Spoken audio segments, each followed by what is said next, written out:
got so much motherfucking design on right now. Bring it down, bring it down, bring it down. I got 3 old guys on the block, bitches on the line, and you know. Assalamualaikum warahmatullahi wabarakatuh. Perkenalkan, nama saya Safni Mayanti dengan NIM 2116030079. Akan mulai mempresentasikan tentang PPT kami, yaitu tentang hubungan industrial dan manajemen SDM internasional. Baiklah, masuk pada slide yang pertama. Di sini terdapat yaitu pengertian manajemen SDM internasional. Pengertian dari manajemen sumber daya manusia internasional ini, atau lebih disingkat dengan MSDMI, adalah proses memperkerjakan, mengembangkan, dan memberi penghargaan orang di dalam organisasi internasional atau global. Hal ini melibatkan manajemen sumber daya manusia secara mendunia, tidak hanya manajemen sumber daya manusia mancanegara atau ekspatriat saja. Manajemen SDM termasuk kegiatan merekrut dan memilih non-manajer dan manajer, menyediakan pelatih dan pengembangan, menilai kinerja, dan memberikan santunan dan manfaat. Manajemen SDM internasional harus berurusan dengan perbedaan budaya, tingkat pembangunan ekonomi, dan sistem hukum antara negara-negara di mana sebuah perusahaan beroperasi. Baiklah, lanjut ke slide berikutnya, yaitu kebutuhan tenaga kerja manajerial internasional. Di sini, sebuah perusahaan global membutuhkan tim manajer yang secara kolektif memiliki keahlian dalam dan pengetahuan, seperti lini produk perusahaan. Tenaga kerja yang bekerja di MSDM ini juga harus mengetahui tentang produk yang dibuat oleh perusahaan tersebut dan apa saja kandungan tentang produk tersebut. Yang kedua yaitu keterampilan fungsional. Selanjutnya, pasar masing-masing negara di mana perusahaan melakukan bisnis. Tidak hanya mengetahui di mana perusahaan inti saja, tetapi tenaga kerja juga harus mengetahui kemana aja sih produk dari perusahaan ini dikembangkan atau dipasarkan. Selanjutnya, perusahaan strategi global. Maksudnya di sini yaitu perusahaan mudah digapai oleh dari berbagai negara dan tidak susah dalam pencapaiannya gitu. Slide selanjutnya yaitu faktor-faktor yang mempengaruhi manajemen SDM internasional ada 3: budaya, ekonomi, hubungan hukum, dan industri. Yang pertama ada budaya, yaitu pengaruh kebudayaan menimbulkan persoalan penting dalam manajemen SDM ini. Kebudayaan terdiri atas kekuatan sosial yang mempengaruhi nilai-nilai keyakinan dan tindakan-tindakan seseorang maupun kelompok. Dimensi kebudayaan juga mempengaruhi pola komunikasi, status sosial, dan orientasi masa depan perusahaan nantinya atau kerjasama yang sedang dilakukan. Yang kedua, yaitu tentang ekonomi. Ekonomi sangat berhubungan dengan permasalahan ini. Dia saling berkaitan dengan nantinya ada politik, budaya. Sistem perekonomian sebuah negara akan mempengaruhi budaya konsumsi, sistem sosial dan lainnya dan sebagainya. Termasuk jika kita kaitkan dalam MSDM ini. Yang terakhir yaitu faktor hukum dan politik. Sifat dan stabilitas sistem politik berbeda antara satu negara dengan negara lain, seperti Indonesia dengan Amerika dengan Rusia. Indonesia termasuk dalam sistem politik yang tidak stabil. Hal ini akan mempengaruhi arah politik kebijakan dalam pendidikan, dampak lebih lanjut kebijakan sekolah, dan akan mempengaruhi pola manajemen lainnya. Jenis-jenis manajemen SDM. Yang pertama yaitu Parent Country Nasional atau PCNS adalah penduduk asal negara di mana cabang perusahaan beroperasi di negara tujuan operasi. Contohnya, Perusahaan milik Jepang yang memiliki operasi di Amerika Serikat mengalihkan manajer asal Jepang di seluruh Amerika Serikat guna memperluas pengetahuan bisnis Amerika Serikat di perusahaan Jepang. Jadi tujuan mengalihkan manajer asal Jepang ini ke Amerika Serikat supaya para manajer ini bisa membagikan ilmu-ilmu bisnis di Amerika Serikat ke perusahaan Jepang. Yang kedua yaitu host country nasional adalah penduduk negara tuan rumah di mana perusahaan tersebut berasal atau berkantor. Maksudnya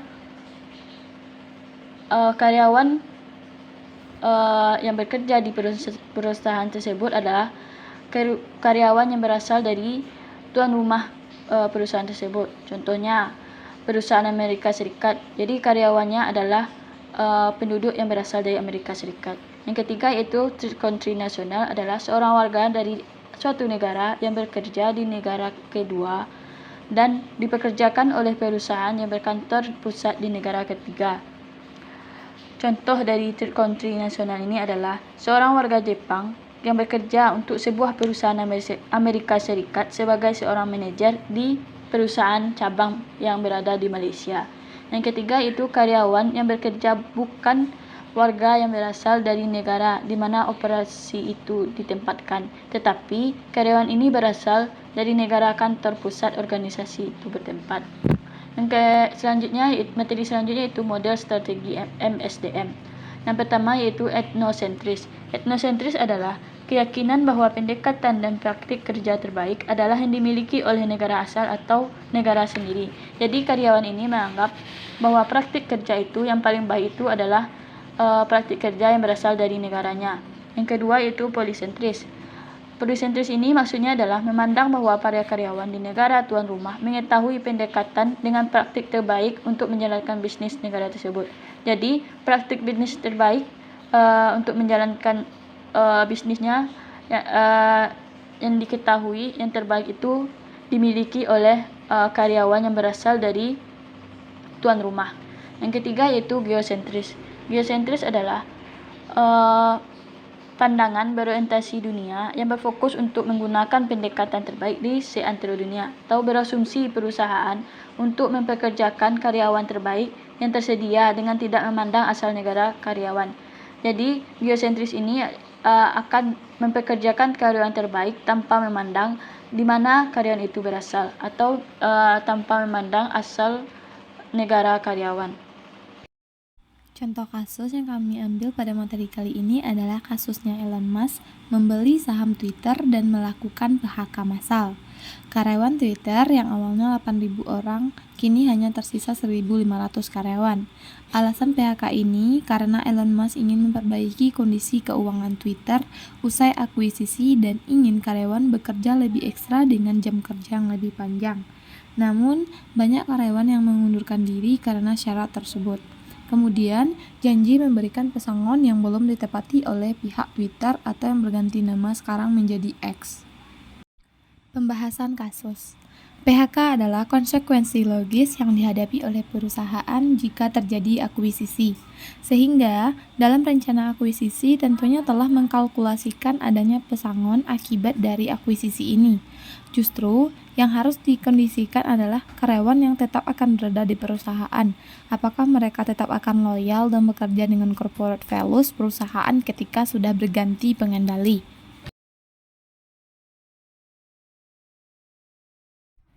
Saat dunia menyaksikan PHK yang dilakukan Musk di Twitter, memberikan beberapa pelajaran berharga bagi HR tentang apa yang tidak boleh dilakukan saat menghadapi perubahan tenaga kerja. Yang pertama yaitu meninggalkan karyawan dalam kegelapan. Rumor bahwa PHK massal di Twitter akan segera terjadi setelah Musk mengambil alih kepemimpinan terbukti benar. Pengumuman tersebut datang melalui email, memberitahukan karyawan bahwa mereka akan diberitahu melalui email pribadi jika mereka terkena dampak PHK di Twitter dan email kantor jika mereka masih bekerja. Apa yang salah? Saat menghadapi PHK, komunikasi adalah kuncinya. Karyawan yang terkena dampak PHK di Twitter tidak tahu apa-apa dan akses ke akun kerja mereka langsung dicabut, sehingga membuat karyawan yang terkena dampak dan tidak terkena dampak menjadi bingung. Hal yang dapat dilakukan HR dengan lebih baik. yaitu jaga komunikasi tetap terbuka dan efisien untuk mencegah kebingungan dan miskomunikasi. Meskipun PHK massal dapat menimbulkan kekacauan, penting untuk memberitahu karyawan semua informasi yang mereka butuhkan secara tepat waktu dan berbelas kasih dalam menyampaikan pesan Anda. Kemudian tuntutan hukum yang akan datang. Tidak mengherankan, PHK cepat yang dilakukan Mas di Twitter mengakibatkan pembalasan dari para karyawan. Misalnya, gugatan class action federal diajukan pada malam sebelum PHK terjadi, dengan alasan pelanggaran undang-undang federal dan negara bagian terkait dengan pemberitahuan PHK. Undang-undang Pemberitahuan Penyesuaian dan Pelatihan Ulang Pekerja atau WARN mewajibkan pemberi kerja memberikan pemberitahuan setidaknya 60 hari kalender untuk PHK massal lebih dari 100 karyawan atau PHK di pabrik. Setelah gugatan pendahuluan diajukan, pengacara yang mengajukan gugatan melaporkan bahwa Mas berusaha mematuhi undang-undang WARN dengan memberikan gaji dan tunjangan kepada karyawan sepanjang tahun baru. Apa yang salah? Tuntutan hukum adalah mimpi buruk bagi HR. Langkah pertama untuk menghindari tuntutan hukum adalah mengetahui apa yang boleh dan tidak boleh dilakukan. Namun, penting juga untuk menyiapkan semua hal sebelum PHK dimulai untuk menghindari kebingungan dan timbulnya masalah hukum. Apa yang bisa dilakukan HR dengan lebih baik? Demi perusahaan dan karyawan yang terkena dampak, penting untuk mengumpulkan semua informasi sebelum melakukan PHK. Mungkin ada baiknya untuk berbicara dengan penasihat hukum untuk memahami batasan hukum Anda dan cara terbaik menavigasi pemberitahuan PHK untuk memastikan Anda mematuhi peraturan negara bagian dan federal. Yang ketiga itu menghancurkan budaya perusahaan. Menurut laporan, Mas membubarkan setidaknya untuk saat ini kelompok sumber daya karyawan seperti Blackbar, kelompok sumber daya bisnis untuk karyawan kulit hitam, dan Twitter Woman. Mas juga menjalin hubungan dengan karyawan yang terhindar dari PHK di Twitter. Apa yang salah? Dengan terbatasnya komunikasi dan hilangnya bagian inti dari budaya perusahaan, karyawan yang tersisa mungkin merasa tidak nyaman dengan masa depan Twitter.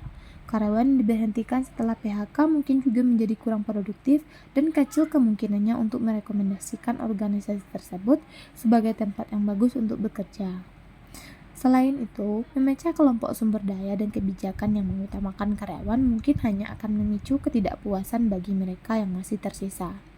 Apa yang bisa dilakukan HR dengan lebih baik? PHK tidak hanya berdampak bagi mereka yang terkena PHK. Cara Anda menghadapi situasi sebelum, selama, dan setelahnya dapat berdampak pada sisa tenaga kerja Anda. Penting untuk menangani situasi ini dengan penuh kasih sehingga mereka merasa dihargai dan termotivasi untuk terus melakukan pekerjaan yang baik. Bring it down,